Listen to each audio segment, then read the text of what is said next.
Welcome to the Movies to Watch Before You Die podcast. My name is Gab, and I'm here with my cousin and co-host, Dylan. And we are joined yet again by friend of the show, the person who made our intro music, and someone that I have been friends with for like almost 17 years. Oh, it's got to be longer than that. Oh no, No, I guess, yeah. That it's sounds like good. 17 years. It's Scott Interrante. Hi, thanks so much for having me back. She's my cousin, and that's like longer than I've known her. Honestly, yeah, the time that I've known you both is becoming increasingly closer. Scary. That's not true. That's not how That's that works. mathematically impossible, Gab. Yeah, but the number is high But for both. proportionally. Yeah. Proportionally. Thank you. There you go. So we're kind of taking a left turn today from what we've been doing traditionally, even as far as musicals go. And we're talking about Dylan, what year is it? 2018? Well, the current year is 2024. The year of the movie was 2014. 2014, thank you. Yes. 2014 film version, don't laugh at his jokes, film version of one of my, not even one of, my favorite musical of all time. And a musical that, I don't remember, Scott. Did I get you into this musical or did you get me into this musical? Like, how did we, because this was like a very pivotal part of, we danced to the next 10 minutes at My Sweet 16. Do you remember that? You've said a lot of things without saying the title. And I know that was the whole issue on the last episode where I appeared. It So I was. just want to make sure. Thank goodness do someone's say the paying title. attention. The Last Okay. 5 Years, composed by Jason Robert Brown. Thank you. Yes. To answer your questions, I feel like maybe I was into it first, but we may have been just into it separately because in the early 2000s, this was what theater kids were into. Like this, the original cast recording, the off-Broadway cast with Norbert Leo Butz and Sherry Renee Scott, that CD was like the most important thing. It was like that and the Rent soundtrack for Mhm. teens who were into musical theater in the early 2000s. So I'm not sure if we were into it separately or we got each other into it or whatever it was, but it was definitely huge and it is my favorite musical of all time. And I do not remember dancing to the next 10 minutes at your Sweet 16. I do remember dancing to Michael Bublé's Everything at your Sweet 16. You know what? I think you're right. I think I may be mistaken. I think you're right. Okay. Well, I'm glad one of us remembers. I don't know why I remember that better than you, but I I gotta say, appreciate Scott, that. That's really nice. There's a tragedy here where I sometimes forget a lot of stuff from childhood. I don't know why. I asked my therapist, he don't know. But I forget a lot of stuff from like when we're younger. And Gab is just like, no, we went and saw that movie when we were 9 years old. And I'm like, are you sure it's R-rated? And I'm like, I maybe want to trust her. she could just be making these things up, right? Yeah. I did. Oh my God, Scott, the other day. So this is a long shot. Do you remember when my Aunt Dawn was dating a guy named Scott? It Oh, might yeah. have. Oh, okay. So I genuinely believed that he had died.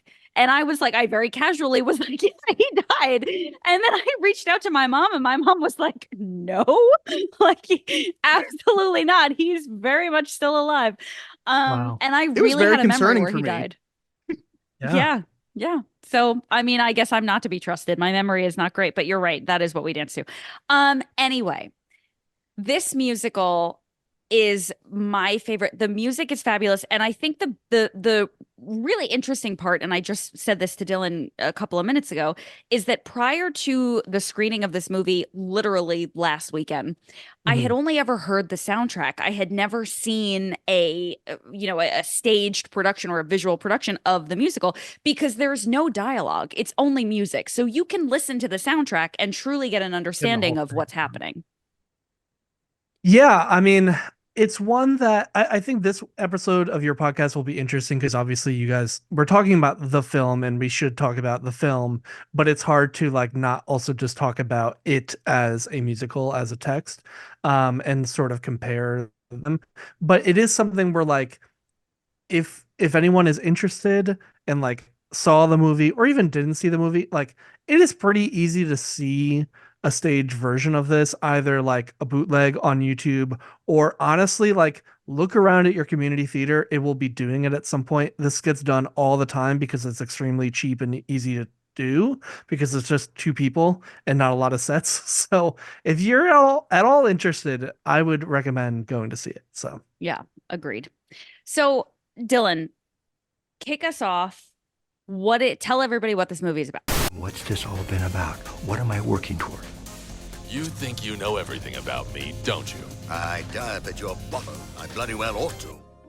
You have truly put me on the spot because I thought for certain Scott would tell me what this movie was yeah, about. I can do. I mean, why are we having Dylan do? I just feel like this is I feel It's like not we the have Scott put and Gab Dylan show. on trial, and it's like, all right, Dylan. Well, Did you what watch did it, you Dylan? All right, let Scott do it. Scott can do it. Tell us what this movie is about. Okay, so The Last 5 Years is a musical where two people meet and fall in love and get married and then break up over the course of 5 years. Jamie and Kathy. Jamie sings his songs in chronological order, starting from the beginning of their relationship, moving forward. Kathy starts her songs at the end of the relationship when they have broken up and moves backwards, and then they meet in the middle when they get engaged and married. So traditionally on stage, it is done like as a series of essentially like song monologues. Like they don't appear together on stage except in the middle when their timelines pass. But of course, in the film version that we were going to watch, they sort of have to, because how else do you do it? Which I do want to talk about more. Other ways that this could have been done. But, they sort of try to have each other play off of each other a little bit more in these songs and have interactions and adding a little bit of dialogue here and there to make it kind of make sense. But that's essentially, yeah, it's just this relationship from the beginning to the end in two different directions. Yeah. Cool. Now, Dylan, you may speak. What was IMDb? What did IMDb say? was a little more concise than Scott there, but Sorry. No, that's fine. You were thorough. IMDb says a struggling actress and her novelist lover each illustrate the struggle and deconstruction of their love affair. Yeah. I don't think it's fair to say love affair. I mean, listen, I get it, but like they were legally wed. Yes. Like The deconstruction of their legally wed love affair. yeah, their legal union. Okay, cool. Taglines? Just the one tagline. There are two sides to every love story. I don't hate it. I don't hate it either. Yeah. It makes it sound a little bit more like a courtroom drama, but Yeah. But Kramer in versus a- Kramer meets it. Yeah. yeah, well, in a certain way, it kind of is, and that's, if you don't mind, I want to just like, if I could just jump into talking Let's big go. picture. Yeah, opinion time. Play the music. Oh, sure, play the music. Yeah, In this critic's opinion, That's just like your opinion, man. Well, I have a right to my opinion, and my opinion is you have no right to your opinion. this is a musical. It came out in the early 2000s, ran off Broadway, and in the 20 or so years since it debuted, it has become like this, like I was saying, it's performed all the time. It's very famous among musical theater people. And it is something that people continue to have arguments and discussions about with this relationship. And I think that is a testament to how well it is written and how well these characters are written and their storylines are written, where whatever you want to say about them of, oh, this person did this right, or this person did this wrong, or this person is to blame for this, or whatever, like the fact that we are still able to have these conversations about it 25 years later almost, I think is a testament to like how impressively it is written. A caveat I want to add to this, and it will sound like a little bit of a chip on my shoulder, so I apologize, but a lot of people who have strong feelings about this relationship, particularly strong negative feelings about Jamie, which I think are fully valid, seem to assume that Jason Robert Brown, who wrote this musical semi-autobiographically, seemed to think that he doesn't know that Jamie is the bad guy in the relationship. And I would just like to remind everyone that Jason Robert Brown wrote this musical. So anything that happens in it was something that he wrote. And so if Jamie, the character, is doing something that you find bad, he wrote that and he knows. I would just like to plead for sanity. Yeah, people don't seem to understand things like that anymore. what he wrote. Like Yeah. if Star Wars came out now, the very first one, people would be like, did George Lucas realize this guy's a Nazi about Darth Vader? Like, yeah, that's the Yeah. point. Like, yes. Yeah. Yeah. So those are the two things I would just like to start off with, big picture. I agree. I totally agree. And I think before, I kind of want to backtrack out of opinion time. Can you play the sound in reverse? Because I want to give like a hair more context. Just play it in reverse, though. It's not that I hard. don't appreciate when Gab's like, here's an edit you're making now, Dylan. It's fine. I'm It's running gonna the be show easy. on the edits, okay? Just play it backwards. It's fine. There's a button for that somewhere. You'll find it. You don't know how complicated that is. It's not very, but it could be. Never is never run, but who's in your film and in your film is never well. I am the very girls is telling. It could be, and I'm willing to take that risk. So I just want to give like a hair more context. So essentially, if we are going to talk about their relationship solely chronologically and just give the facts, we have Kathy and Jamie, both of whom are 23, and they meet, they fall in love. Jamie is very satisfied that she is not the Jewish girl that his mother desperately wants him to marry. She is very satisfied because we find out later that she's been in a relationship with a bunch of kind of like placeholders previously. And as Jamie's career begins to take off, his career as a writer, Kathy's career as an actress does not quite exactly take the same sort of path forward. And so there's a bit of animosity between them because Jamie is very successful and he seems to be really like, you know, soaking in all of the glory and kind of forgetting about Kathy to a degree. And she seems to feel like she's following in, you know, his shadow and kind of walking behind him instead of next to him.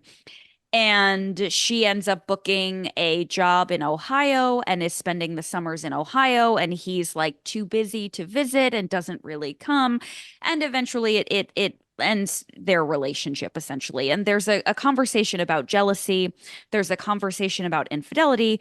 There's a conversation about lack of support or trust or, you know, being able to be happy for your partner and supportive. Which I think we'll get into, but that's really the gist of it. It's just a failure of two people to put one another first, I would say. Yeah, I have more thoughts on that I think we can get to later. But I'm very curious Yeah. To sort of shift the conversation into the film specifically. And Dylan, you know, this being your first exposure to it, you know, I don't know if you're really as big of a musical fan as either of us. What was your just like general impression of this as a work? I'm certainly not film? a musical hater, but yeah, it's not my forte much as it is the two of yours. Dylan just learned that a play and a musical are not the same thing. So I thought he's a play little was a behind the eight general ball. term. Yeah. Oh, I had no yeah. idea. Okay, continue. I didn't think that was that bad. Also, I just want to take a second to say, doesn't the lamp behind Gab sort of like a brain on a brainstem? Yes. I'm very distracted by that, but that's besides the It's a point. feather lamp. Okay. Kevin Feather lamp, Corey calls it. And much like him, I hope he leaves our conscious very soon. The The lamp. lamp. Okay. Okay. Okay, come on. So, from a movie making standpoint, I usually don't find myself seeing super obvious flaws in a lot of things. And I felt like I did this time where I was like, okay, we've got a tracking shot here, and there's some very obvious and kind of shitty shake that they should have done it again. Or times where I was like, this feels like it's a little underexposed, or times where they wanted the staging. There's nice staging at one point where you have Kathy and Jamie singing at the same time, but Jamie's behind her, and Kathy's positioned in a way that she is shadowing over his mouth. And one of the things I feel like I learned after the fact was they're singing live during the movie. So that's, you know, that's impressive, but not when I can't see his mouth to know that he's singing live. You know, it means nothing by that point. So it was just times where I was more noticing like flaws in the filmmaking side where I was like, oh, that's a little surprising that, you know, in a somewhat major motion picture that I'm noticing things that seem a little bit more amateurish. Sure. Which I'll says tell you nothing my- about the story, but those are very specific to the film. Because I Valid think if we're going to points. talk more about the musical, not the play, then I will Right. have other things to say. But specifically from a Yeah. filmmaking standpoint, I felt like there was several times where I noticed things that I was like, a little underwhelmed by things. Sure.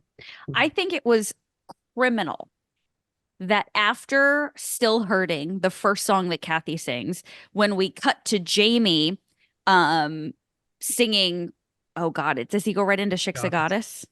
Yeah. Great title. Oh my God, that's my favorite song. Right when he goes into Shiksa Goddess, there's no like title on the screen that says 5 years earlier. And I think if you are gonna do a motion picture of this musical and hope to get it into the, living rooms of people who are not familiar with the musical, you have to tell them that it's 5 years old. They don't look different. It's true. I generally think that, directors should assume audiences are smart and will figure it out. But the truth is that people are dumb and Yes. and maybe not. One time I saw there's this musical called If Then that ran on Broadway briefly with Idina Menzel, and it's a sort of sliding doors thing where the character makes one or the other decision and then you're following two paths of this character.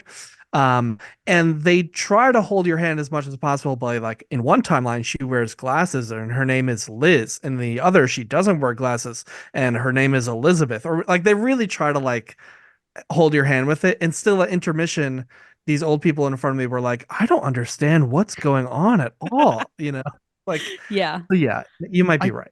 Yeah, I do find that funny. And I felt like I saw people online being like, what a twist, when I found out that it was like going in opposite orders. And I was like, it is, because very clearly one of these starts off very happy and the other starting off And very unhappy.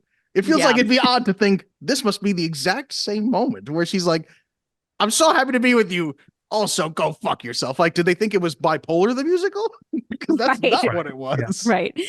And as you get more familiar with the text, there's a lot of indications where they mention how old they are, or there's a time when Kathy refers to herself as Mrs. Jamie Wellerstein, but they haven't yet gotten married. So they try to give you little hints here and there, but I think for the film version, like, even if just once it said 5 years earlier, it would have made so much more sense. I watched it with Corey, who had obviously never seen it or heard of it or knew anything about it. And I felt very much like if I hadn't said that it was going in reverse order, that he probably would have been confused. And he's very smart. The very first song should have started with, here he is at the 2017 company picnic. And then it'd be like, it's 5 years ago at the 2017 company picnic. Well, they do that when she's in Ohio. Her second song, it shows like the year of the summer stock season that she's at. Yeah. But yeah, so okay, my thing about the filmmaking of this, I've seen this film a lot because, like I said, this is my favorite musical. Last year I watched it like twice in 3 days because I watched it and then I was like, my girlfriend Chloe, you have to watch this. After which, because I told her it was my favorite musical and she didn't know anything about it, and after we watched it, she said, "There's a darkness inside of you," which I think is fair. But so I think I've always struggled with how I feel about this film because I'm just so close to the material. I care so much about the material and this relationship and these songs. So it's almost like unfair to try to think of it as a film. But at this point, I've seen it enough where I can kind of try to be objective about it. And in this time watching it, it just really cemented to me that the filmmaking decisions, I think, fundamentally do not work for this story, which is that, like we said, on stage, these are presented as monologues. They are not, you never see them together. And I think for most of these songs, they simply do not make sense when the other person is present in the room, especially Agreed. Shiksa Goddess. Shiksa Goddess is not something you are saying to this girl that you're about to have sex with. It is your inner monologue thinking about it. And Yes. the filmmaking style, not just having them together, but the style is this very verite style where, like, Dylan, like you said, the camera's kind of shaky, it's handheld, it's a lot of like close angles or looking up at them angles. There's a lot of like this sort of cinema verite style, which is leaning into like realism in a way that it just doesn't make sense for this story because it has to, in my opinion, it has to have some sort of air of surreal, magical, fantasy musical quality for it to really make sense. And the songs that work the best are the ones that sort of lean into that, like somewhere in Ohio, where she is just like talking to him on Zoom and doing this sort of like very choreographed musical number that feels a little fantastical. That makes sense, whereas like some of these just really don't. And I think fundamentally, like I'm not sure that there is a better way to do it because it is so hard to like square that circle. But fundamentally, I think there's just the filmmaking just doesn't make sense for this, Yeah. I 1000% agree with what Scott is saying because having seen, snippets and bits and pieces of the actual musical, just from the video that you sent me, Gab, what doesn't work about this as a film works so much better on stage because it's so much more intimate. And Yeah. the thing about the movie is at times it pulls back and starts to get a little more bigger and grander. And I think if it leaned into that more, at least it would be different. But instead, I felt like I was just watching a worse version of the staged version. Yeah. Because there's one moment, too, that I'm trying to think of in particular. I can't remember what song it is, but where these people start swirling around Janie. And I was like, is this going to be like a dance number like in 500 Days of Summer when it's You Make My Dreams Come True? I was waiting for that. And then they like, no, they're just walking around him. I was like, oh, okay. I was like, isn't that the point of doing the movie version, that you're going to go bigger on these things? If you're going to go small, go see your local version of it because that's going to be more intimate. You're going to enjoy it more, quite frankly, I think. Yeah. Yeah.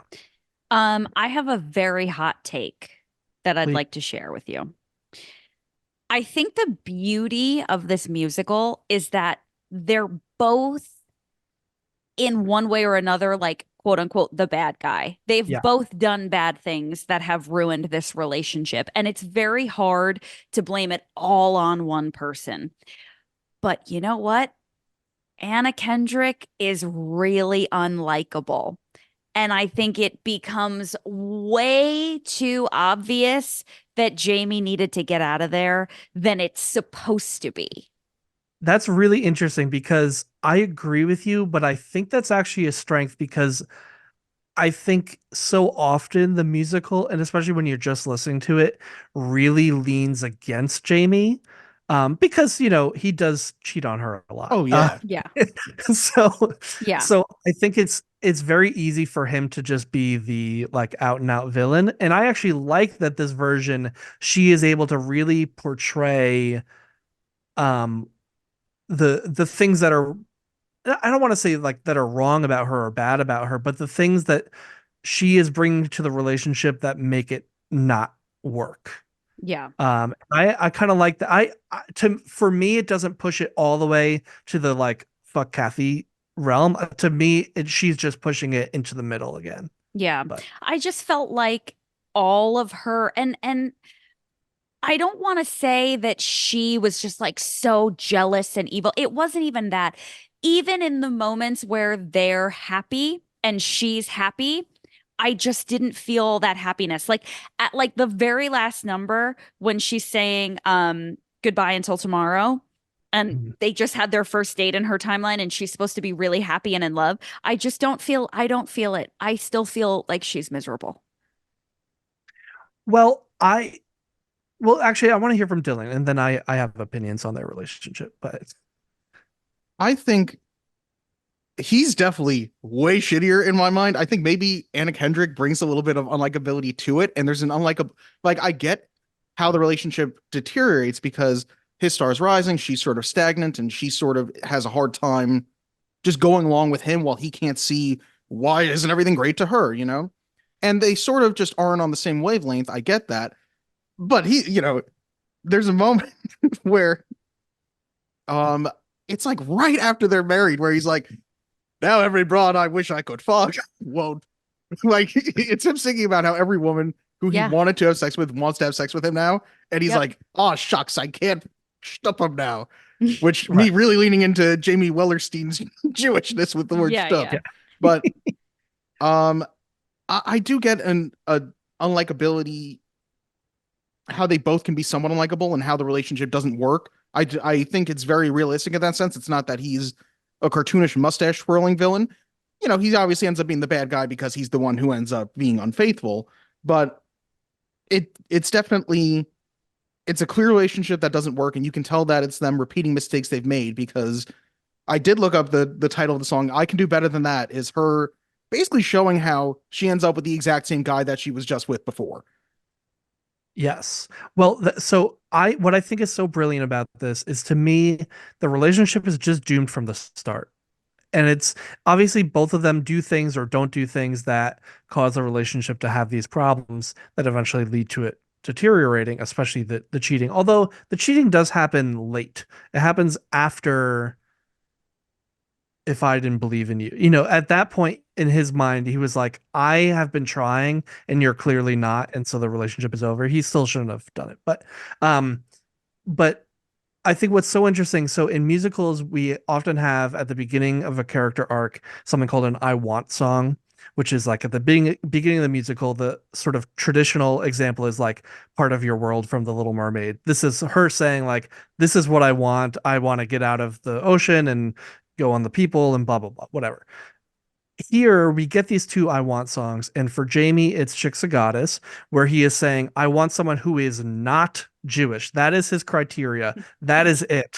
That is all he is interested in her, is because she is not that, right? And in her song, I Can Do Better Than That, it is her saying, I don't want to end up like my friend who got pregnant in senior year and lives in the suburbs and has a cute little house in the suburbs and has this small life. I want something that feels big. I want to go to New York City. I want to be with exciting people. And she says, like, you don't have to change a thing. Just stay with me, is what she says in that song. And so fundamentally, from the beginning, their attraction to each other is not really about the other person. It is like about the idea of this other person, and the idea of like, oh, like she is excited that he is this rising star literary guy. Like that is what attracts her to him. And he is attracted to her because she's just so unlike all these other people that he's dated before. And so yeah, you end up in this relationship, and then like, okay, you get married and you realize, we actually, what are we doing here? Like, why are we in this relationship? Yeah. And at no point does there seem to be like, obviously this doesn't make for a good song, like them talking about like working on the relationship or how do we better things for each other. That's not really a great movie concept. I think it does a really good job of showing in moments why it's not going to work. Like the moment where he does visit her in Ohio, but he can't stay that long. And she's like, at least we have tonight. And he's like, actually, I'll leave it tonight. And it's like, okay, so obviously, you can see why this is falling apart because neither one wants to give up, a piece of themselves for the other. Or that feels like a wrong way to put it, but neither one wants to accommodate the other in any way. Yeah. Yeah. And, I've always thought that for Kathy, and I shouldn't say I've always thought, but I always had an inkling, and I think the movie version really solidified it for me, where what she's doing this summer stock in Ohio is just not really gonna get her anywhere. And she's married and she leaves her husband to go do some rinky-dink version of West Side Story and fucking whatever else they're doing. Fiddler on the Roof, she says. I can't think of the other one. Porgy and Bess. Yeah, Sound of Music. And Yeah, you're doing that for what? Like, it's not impressive. It's not, if you were young and single and you had all this free time, you might as well. But like, you are just being a petulant child. Like, go home to your husband and go look for work that is in the city where you don't have to leave, where, you can arguably make more money. I just think it's like, I'm important too. And it doesn't work. Well, it's her dreams are important too. She's trying not to give up. And if you see her doing all these auditions in the city not working out, and it's like, well, it's definitely not going to work out. Just waiting to audition for more stuff while you have nothing on your resume. So she wants to keep going. I get that. But I can tell you, as somebody who's been in that industry before, you're going to hear no 1,000 times before you hear a yes. And it's very easy, or I won't say very easy. It's significantly easier to book a low paying job where they send you to the middle of fucking nowhere and pay you like $30 a day, but give you lodging like that. It's just not, and nobody cares. It's not going to get you anywhere. It's not going to, you're not meeting anybody important. It's just, it really is not, the benefits do not outweigh the negatives. Do you disagree, Scott? No, I think it's interesting. I see both sides, where, yeah, she shouldn't be giving up on her dreams, but I also see your point of like, it's almost like a little bit of a self-sabotage and a little bit of a, oh yeah, I have my own stuff going on too. Because so early on in her timeline, which is actually at the end of the show, but in Climbing Uphill, which is the song where she does these auditions, and then it cuts to her watching him doing a reading, right? And again, you have to remind yourself that this is like kind of towards the beginning of the relationship. His stock is just rising. This is like his first big book. And she's watching him read, and she has this like very self like motivating verse where she says, I will not be the girl stuck at home in the burbs with the baby, the dog, the garden of herbs. I will not be the girl in the sensible shoes, blah, blah, blah. She says, I will not be the girl who gets asked how it feels to be trodden along in the genius's heels. I will not be the girl who requires a man to get by.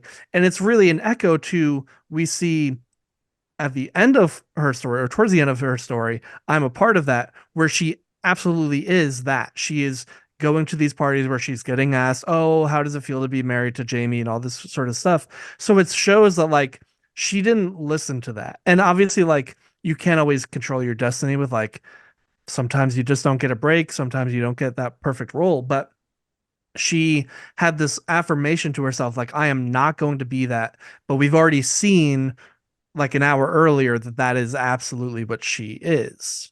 And so again, like not even as a blaming her, of just like as a sign of this relationship is done, by that point. Yeah. Yeah, because if you're unable to support your partner or, and that goes both ways, right? Like if you are the more successful person, or if you're just the person whose event it is, right? And you have your spouse coming as your date, you don't abandon them.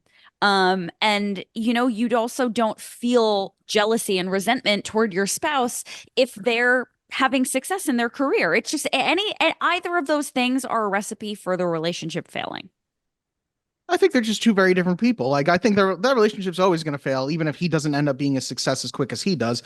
Familiarity breeds contempt. And they're kind of similar people in the fact that they don't know what they want. They don't care to find out what they want. They just want to say, we like each other a lot right now. Let's get married. And then like, did you like each other a lot?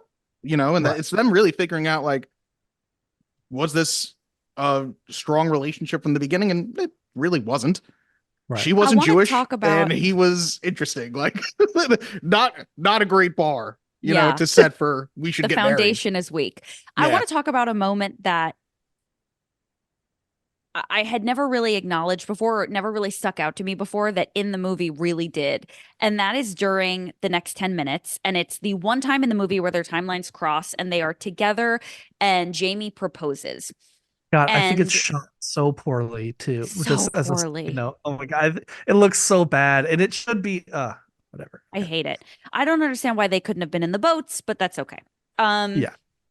So they're in Central Park. They're under this gazebo, which is like on the west side. Anybody can go there. It's fine. It's not like particularly beautiful or romantic, but they're in the gazebo. I made out with someone there though. I mean, we all have. Like, it's fine. Did you feel the last 5 years when you did? No, I kind of didn't even think about it until after. Oh, I'm sorry. I'm sorry you didn't have that moment. He proposes to her. And I always thought that this idea of, will you share your life with me for the next 10 minutes? For the next 10 minutes, we can handle that, as like an indication that they're having a tough time not arguing every 10 minutes. And so I always felt like that was a them kind of pointing to, we can't stop fighting with one another. I don't see that in the film. And then conversely, her response to being proposed to is this whole thing about how she's always late. Right. All And of her issues. Yeah. yeah, and then she starts saying, I could protect and preserve, I could say no and goodbye, but what and I figured, okay, they're having a lot of trouble, and she's saying, I could very easily walk away from you. You haven't made this easy. We haven't had an easy time, but I do love you, and so I'm going to say yes. But I don't get that from the film. It seemed like everything was fine. And then it makes this part of the song, which is extraordinarily important, feel very out of place. Completely agree. I don't know. They had no concept of how to do this number. Yeah. It's it's insane, actually. And like part of the power on stage is it is the time where you finally see them together, and you lose that magic in the movie because we've seen them together in every The scene. entire time. Yeah. Yeah. So you lose some of that magic, but yeah, there's just no, it just has no point of view or concept of how they're doing this or why. It's a real low point, and it's such a beautiful song, but it really sucks. Sucks. It also just feels like that's a great song to go big on. To go big, Yeah. that when he's The singing, song. the sun is shining, the clouds are out, and when she's singing, make things seem worse. You know what I mean? Or vice versa. I think I just mixed that up, but they sort of do that one time at the very end. I think it's the last song where when Yeah. she's singing, we can see like the sunrise, and then like it'll switch it, and Color it grading gets changes. yes, they do the color grading changes, and I appreciated that. I was like, okay, more of this would have been nice in the previous like 70 to 80 minutes, and I wasn't Yeah. getting more of that. And it just feels like, why make it a movie if you're not going to use not to sound like such a film douche, the language of cinema to Yeah. emphasize any of these things that are going on in these songs? Yeah. Dill, I think you're Yeah. mistaken. I think you think we're talking about the final number.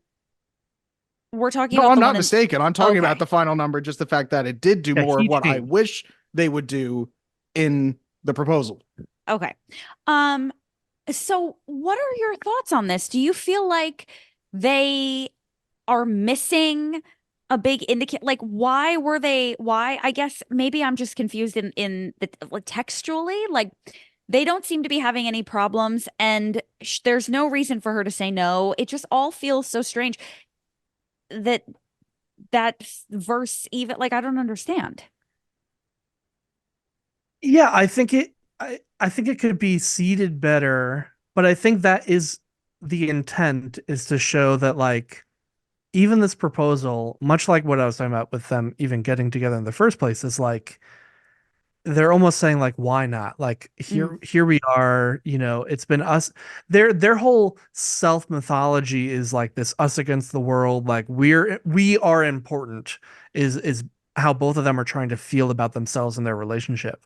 And so this whole grand, oh yeah, we're fighting, but it's like, I don't know if you guys have watched Veronica Mars.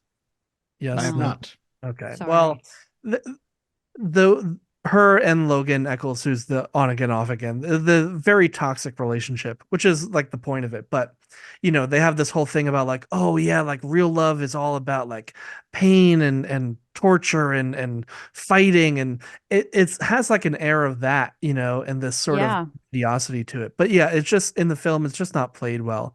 But I want to transition to talk about a scene that I think is played incredibly, and I think that does benefit from the way it's filmed and having the two of them together, which is the Shmuel song. Yep, it's the one scene that feels like it should be a movie. It like, Yeah. holy shit, as soon as that, it's a completely different movie as soon as that song hits, and it's unbelievable. And then you get to the rest of the thing and you're like, what is happening?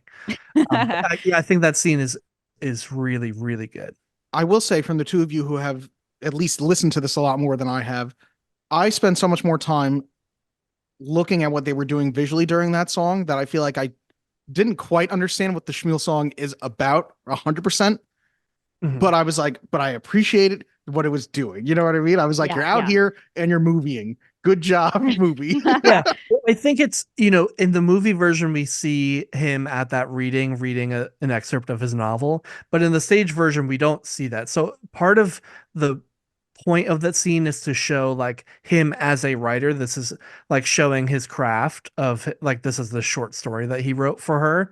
But I think it is also showing him trying to reach to extend a hand to her and say like, hey, like, I know things have not been working out for you, but like, I'm here, I believe in you, I support you, and I think you need to just like believe in yourself and do this whole thing or whatever. So he writes this kind of, cutesy story about this Ukrainian Jewish tailor and blah blah blah. But Essentially, Dill, he basically says, you can quit your job and I will support you so you can just audition all the time. And to a degree, that's super nice. And it obviously is very helpful for her. But I also think that it is interpreted by Kathy to be like, it ends up being almost like, don't condescend to me. Like, I don't need you to take care of me so that I can go out here. Like, You really paint her as the bad guy every time, because to me, I'm like, right before No. you said that, I was like, well, it's also fulfilling her biggest insecurities, which is I'm just going to be his Right. girlfriend, his fiance, his wife. I'm not. She's losing herself in him. yeah. Yeah. And 100%. But I would be ignoring a major factor if I didn't also recognize that she is struggling with, I want to take this favor. I want to love him. I want to be happy for him, but also I want to do it by myself. I want to be famous. I want to have success. I want to be the one that he comes and is walking behind me and being asked how it feels to be married to me. And so that's challenging, right? Like, eventually I think it does become an issue. And henceforth, she goes to Ohio to do summer stock. Yeah. I think it That was also very anti-Ohio. yeah, I am. yes. The We all are. musical hates Ohio. Um, but I think it also shows like on the negative side of his ledger, it shows his sort of self-centeredness about the way he interacts in this relationship and how he's really making it about him, and he's got to have this whole big production with these, he set up this whole thing and he's touching all her stuff, and she's, which is on the one it is like both cute and nice and sweet and also so obnoxious, you know. Yeah. It feels like Yeah. all the time Jamie's point of view is, come on, things are great. Come on. Come on. Aren't things great? And it's like, well, yeah, for you, And Yeah. he's like, if things Yeah. are great for me, they're great for us. And she's like, well, not necessarily. Right. Meanwhile, Yeah. she's sort of like, things are bad for me, so they're kind of going to be bad for you too. There's a little bit, they're a little bit both imperfect. They're both very flawed people. Yes. Like it is not Agreed. just Jamie is pure 100% villain, but it's definitely more at least 60-40 Jamie. I don't know. But that's fine. What was your favorite song, Dill? I think just based on the Seinfeld connection, Chick's a Goddess for me. Was it like particularly great? No. Like, does it stand out in any way to me that it should be my favorite? No. But just listening to it at the moment, I was like, ooh. And I will say, every song I enjoyed.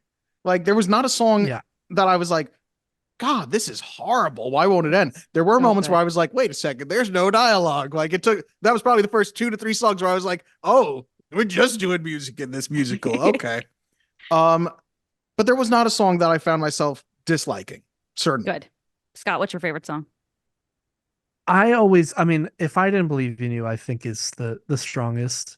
And I believe him in that song. Like, I do think he's a tool, and I think he'd be so annoying to be married to. And I get her perspective, but I also think he is sincere.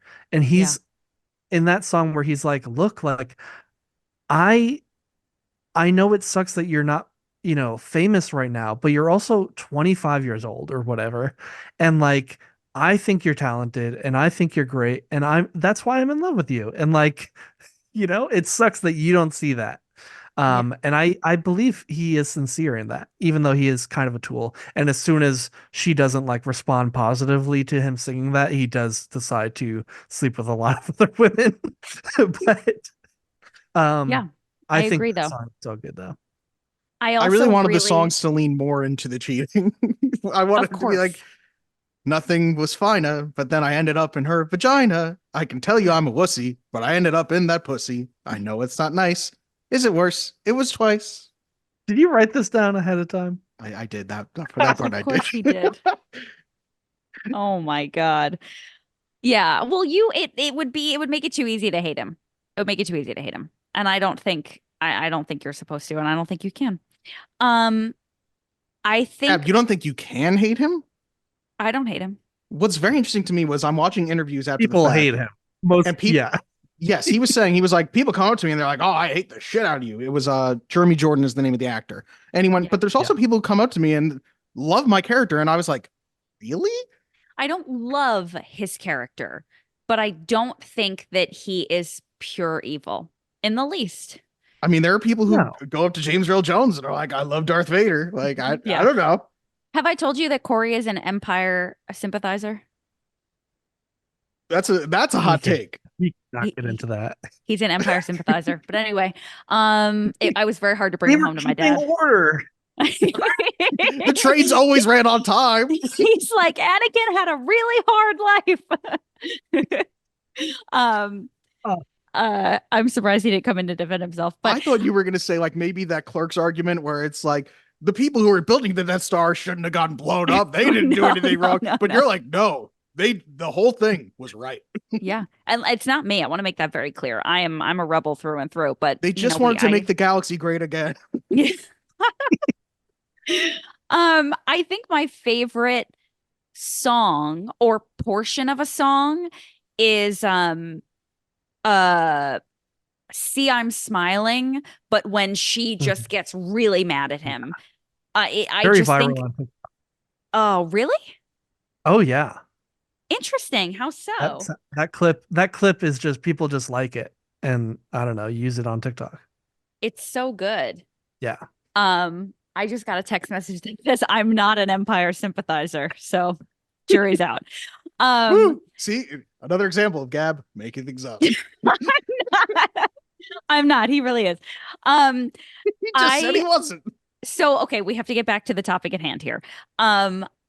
There is a moment where, and I'm trying to remember if in the movie we hear Jamie say that he can't stay in that scene that you were talking about, Dylan, where he's like, "Oh, I have to go," and she's like, "All right, well, we have tonight," and then he's like, "No, I'm leaving now." Yes, it is because that's all in the context of that song, and then she just loses her mind on him and just starts saying it's all about you and nothing but you, and it's in reference to an earlier time when she's like, "I love you so much, I want you and nothing but you." But I just think it's such a brilliant like moment of like I've snapped. And then there's also the moment where she says, "I swear to God, I'll never understand how you can stand there straight and tall and see I'm crying and not do anything at all." And as a younger person, I thought, "Oh God, Kathy, he's horrible, he's terrible."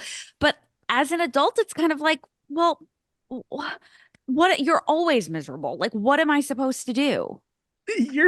I think you're too She's a hater. Oh you're my too God. far on the side, I think. Right? No. He's the Empire sympathizer of this Yeah. movie. I'm the Jamie sympathizer. No, I think it feels like he well, listen, have you ever had to have a tough conversation with someone where you know going in they're going to be upset and you've kind of mentally prepared, and then by the time you're ready to have the conversation, they get upset and you're like, I've gone through this scenario in my head so many times that it's just like not even bothering me anymore. Sure. Well, it's just a somewhat realistic portrayal of a fight where sometimes, you know, if it's the 1,000th time you've had a fight, sometimes it's like, I've got nothing left to give to this moment. right. Yeah. What do you want? Yeah. Right. And I think that's really like he He knew is a, he was is a going to real have to big tell dickhead in her. that situation, though, where he's like, actually, I'm flying out tonight. I got the Yeah. red eye. I just stopped by for 2 hours. Absolutely, no question. But I don't think that in the beginning, if it was the first time they were having that fight, he wouldn't have gone out of his way to try to make her feel better, right? I think if he wasn't Yeah. already weaning himself out of the relationship, he'd probably stay the night. Sure. Right. Yeah. Like by that point, He he's was already with probably out. Cindy at that point. Yeah. Yeah. Yeah. By that point, he's in and out of other women. Oh, Good one. thank you, I Scott. just want to Scott shout laughs. out. Yeah, I do want to shout out a couple of these small cameos that we get. Sherry Renee Scott is one of the auditioners. She, of course, played Kathy in the original off-Broadway cast. Jason Robert Brown, who wrote it, is one of the pianists in her auditions. His wife, Georgia Stitt, is another one of the pianists. Betsy Wolfe, who played Kathy in another production, is like the stripper in the Summer in Ohio scene. And then Ashley Spencer, who is Jeremy Jordan's real wife, is one of the women that he cheats on Kathy with. Damn, you That's got amazing. my fun fact there. Oh, good one. I'm sorry. I You kept didn't saying mean all to these say- cameos, and I was like, oh, but maybe he doesn't know. Oh. I recognize Jason Robert Brown. I didn't recognize any of the other ones. By the way, did you see Anne Juliet? Betsy Wolfe was in that. I did. She was great in it. The whole show was amazing. I loved it. It was the best thing I've ever seen. Well, You know. I loved it. I absolutely loved it. And I'm not a jukebox musical fan at all. But I Yeah. really loved it. speaking of which, just a small tangent. I rewatched Moulin Rouge, the movie, the other day. Holy crap, that movie holds up. Yeah, you loved that movie. That was like, Dylan, the way you wow, I love loved Flipper is the way that Scott loved Moulin Rouge. I have, again, maybe this is one of those things that she's putting on, because I remember seeing Flipper, and you know what? Sure, I enjoyed Flipper, Scott. But do I remember religiously being like, all praise the dolphins? That I don't remember. Like, was You I singing really- Part of Your World like I wanted to grow fins in a blowhole? No. But that's the idea Gab's putting into this world. No. You were just, that was your like, you know how sometimes you're just like, I'll just put on The Office. Like, it's just, I know it. It's mindless. Flipper I like was it. my It's The good. Office? Flipper was your Office. Oh. This is not what we're here to discuss. I'm happy to hear that Moulin Rouge held up. Yeah. I would like to wrap this opinion time up by talking about Jeremy Jordan, who we haven't discussed yet. Oh, yeah. I know people love him. Watch your words. I do not think he did the character justice. Wow. I have no problems with either of their performances. I don't think that is at all the problem with the movie. In fact, I thought they were both fine. I think they're good and the songs are good. It's more the rest of the things that I have issues with. I think that the choice that Anna Kendrick makes in Still Hurting to be really kind of stoically sad, or like so sad she can't emote, is a bad choice. Otherwise, I think she's pretty good in this. I think Jeremy Jordan's great. I love Jeremy Jordan. Chloe got me a cameo from Jeremy Jordan for my birthday last year. Oh my God. And he sings a little bit of a Shmuel song. Aw. Yeah, I don't know how to be objective about it. I think he's so hot and so good, and I got nothing else to say about that. I think that, okay, so I'm going to ruin another one of Dylan's fun facts. Norbert Leo Butz, who was in the original off-Broadway cast as Jamie, played Carl Hanratty in Catch Me If You Can on Broadway. Right. Dylan, does this Seems excite very you? weird to do the Broadway version of that movie. Okay, enough. We've already discussed that. I think that Jeremy Jordan is not nearly self-absorbed enough. Like, I don't think he does the I'm a hot shot now thing. I think he's does a lot of the like younger, like, oh my God, I can't believe I'm here. Oh wow. I don't think he like leans in. So insincere in those scenes, like in an intentional way. Yeah. I don't buy Yeah. his humility at all. I think it's pulled off very Interesting. well, and I think you feel like the full douchebag is revealed in that song I was talking about after the wedding, where he's talking about like, Yeah. oh, but everything's fine. Kathy, if it was just me and Kathy, things would be great. But he's like, oh my God. I'm like, oh, so here's the real him starting to come out, Yeah. where he's like a little bit of Yeah. a piece of shit. And See, then to by me, the end, it he's felt- a real piece of shit. It just felt so out of left field, where it was like, because he seemed Wow. like a little too nice prior to that. I don't know. I maybe it warrants a rewatch, but Yeah. I also think, Dylan, you look like Norbert Leo Butz. Do you see that, Gab? no. But I think you Norbert got Leo a Norbert Leo Butz, Butz. when? Whenever. Well, he Yeah, looks I'm like, very screw you, different Gav. now. He looks really different now than he did. Oh, I see it. I see. It's hard for me to say because I know what his face. I You know just know Dylan Dylan's well. face so well. Young Norbert Leo Butz was very handsome. Yeah, it's Fiero and Wicked. I mean, Yeah. geez. Yeah, I'm really ranging between like thank you and screw you, but like mostly thank you. Yeah. I'm just saying, if you look at a picture of him now, it's easy to be like, oh, he looks like he's in his 50s. You know what I mean? I'll catch Like up to him that's real not quick. nice. I'm I'm getting I'm there. Anyway. texting you a picture, Dill. I saw. I used the Googs. Oh, okay. All Hmm. right, never mind. Well, now I just have this picture of him on my phone.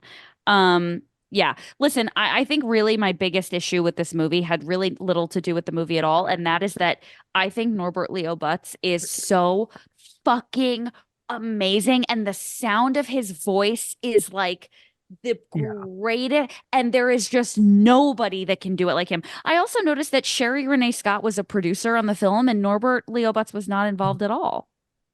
Yeah, he might have just been doing something. Yeah, I maybe he don't was know. busy. Hmm.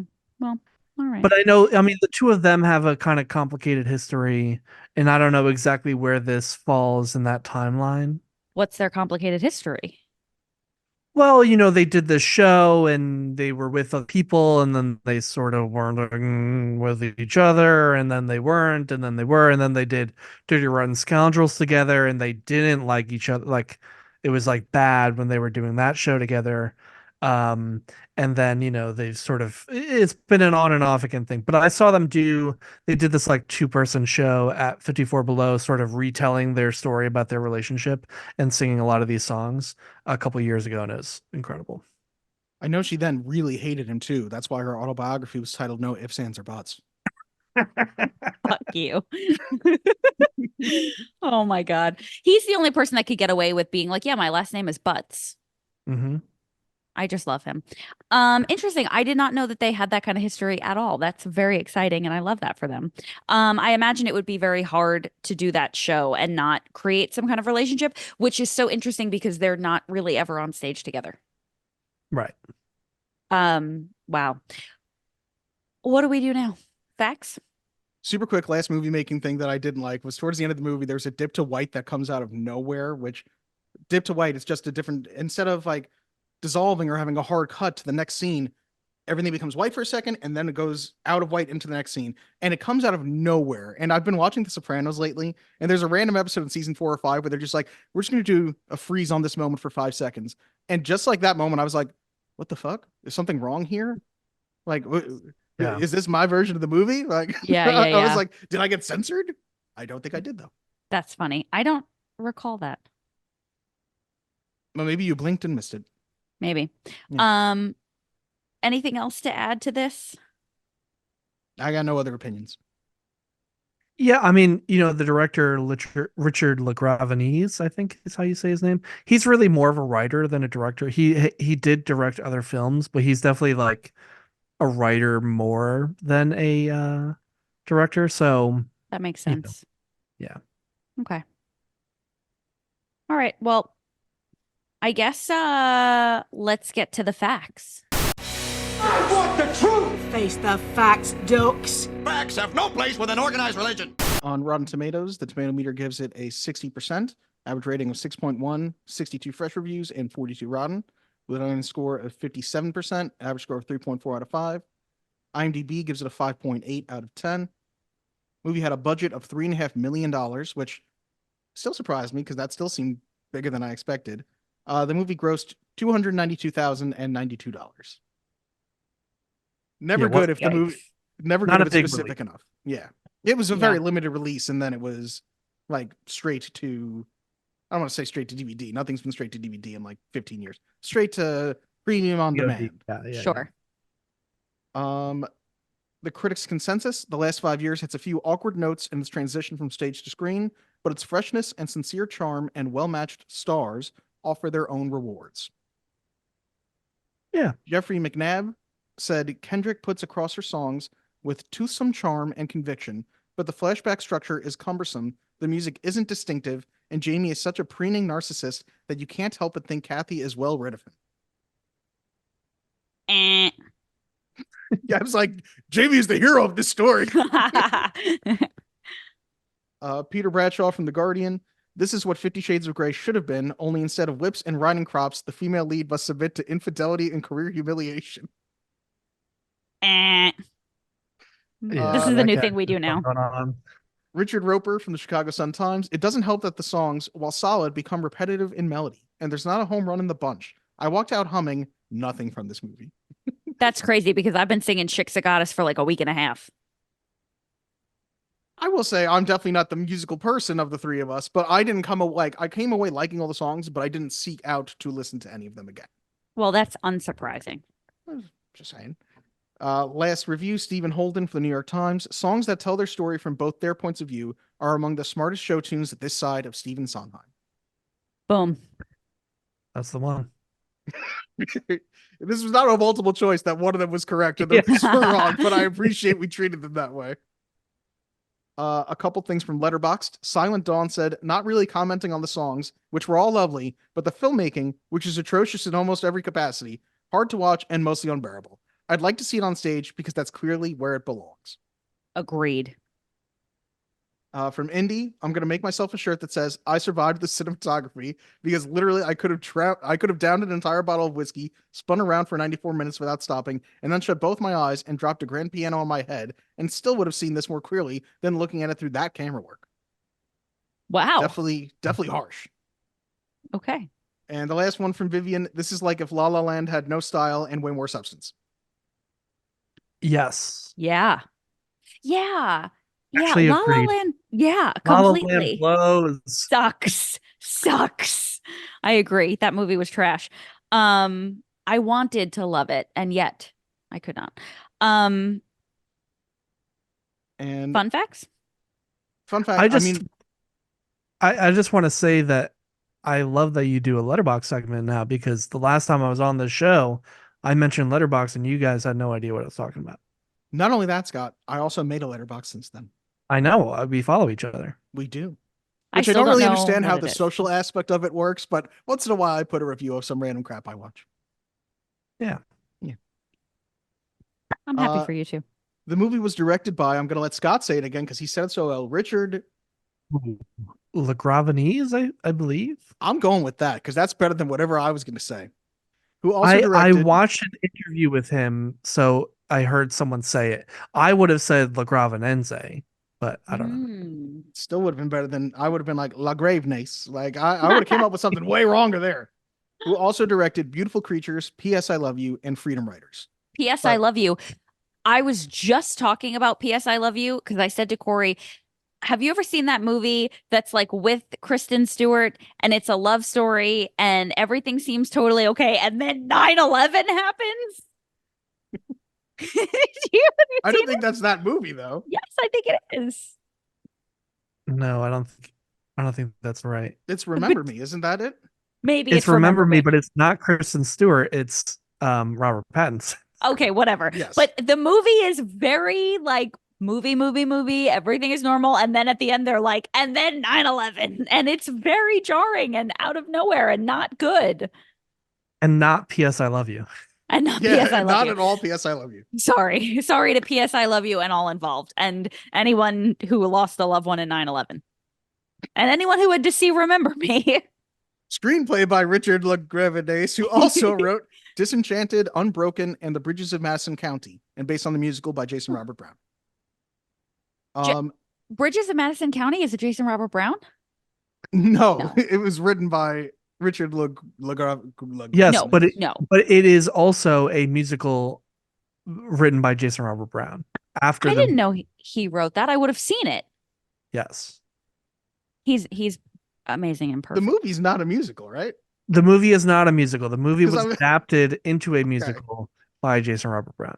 I very much would love Oh. to see Clint Eastwood do a musical, so I was like a little interested there. Well, he for a did. second. He directed Jersey Boys, so He directed it. He's not on camera. he's not so- in it. I would love Imagine to him. see Clint Eastwood do Frankie Valley.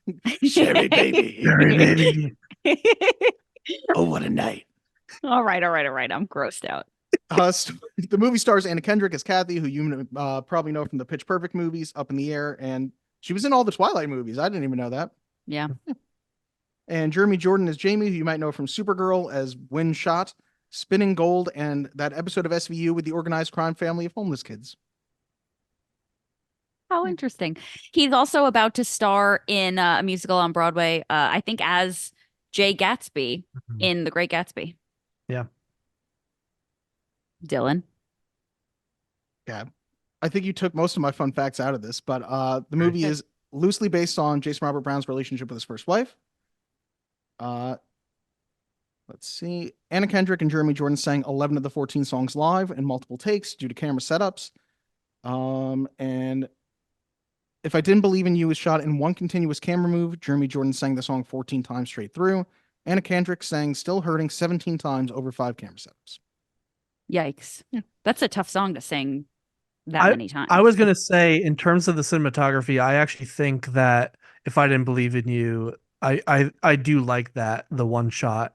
I think that looks cool. And obviously, like we talked about, Shmuel. But other than that, it's rough. It's bad. Yeah. Yeah, should we get to some verdicts? Yeah, please. Oh, before we get to the verdicts, Dylan, I hope you didn't play the sound. And if you did, take it out, put it in the future. Because what did you think about the musical version? Or do we do this after the verdict? I guess after the verdict. Okay, fine. You can put the song now. I'm putting the sound back in. Thanks. Okay. Do or do not. There is no try. The guilty will be punished. Sentence to death. Scott, you should go first. You're our lovely guest here. Do you believe the movie is a movie to watch before you die? I brought this film to the discussion, and I love this musical so much. It's so important to me. I think it is an incredible piece of work of emotional depth and a beautiful character study between of two flawed characters with truly incredible music. Like if you look at my keyboard, which is right behind me over here, or behind the computer over here, I only have one book of sheet music, and it is the score for the last 5 years. Jason Robert Brown's music is incredible in it. I do not think that this is a film that you need to watch before you die. I do suggest, though, that people seek out a staged production of it, or a bootleg of a staged production of it. I will echo Scott's thoughts. This is my single favorite musical of all time. I think that there are moments that ring true of any relationship you've ever been in, good or bad or otherwise.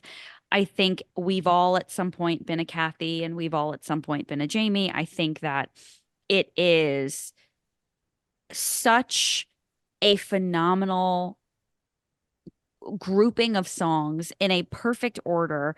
I love each and every one of them. And yet I think this movie was horrendous.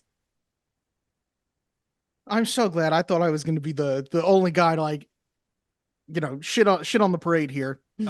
I do think this is not cinema to see before you're deceased. This is real not good. It's not good. It's not good. Jeremy Jordan and Anna Kendrick do their best. The songs are not bad, but songs are great. The songs are great, but as a movie, it doesn't do anything to rise to the point where it gives you any reason to watch it, quite frankly. And it what doesn't tell, explain itself. Although I do love it and will continue to watch it many, many times, because it's there, you know, and it's it's totally fair, especially if you love the musical.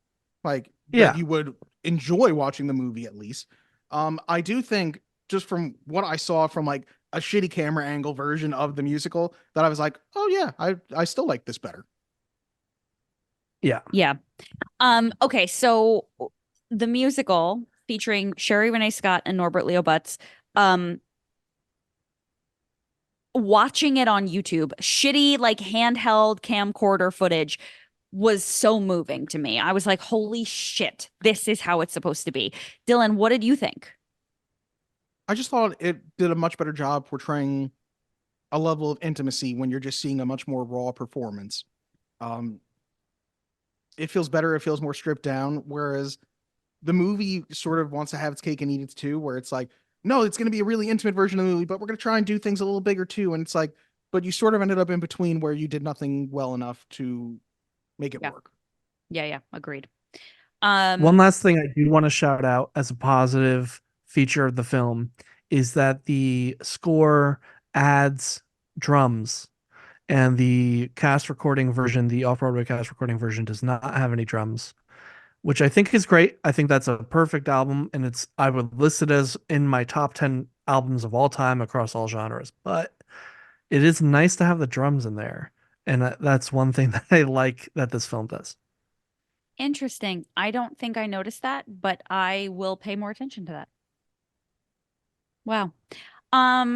Yeah.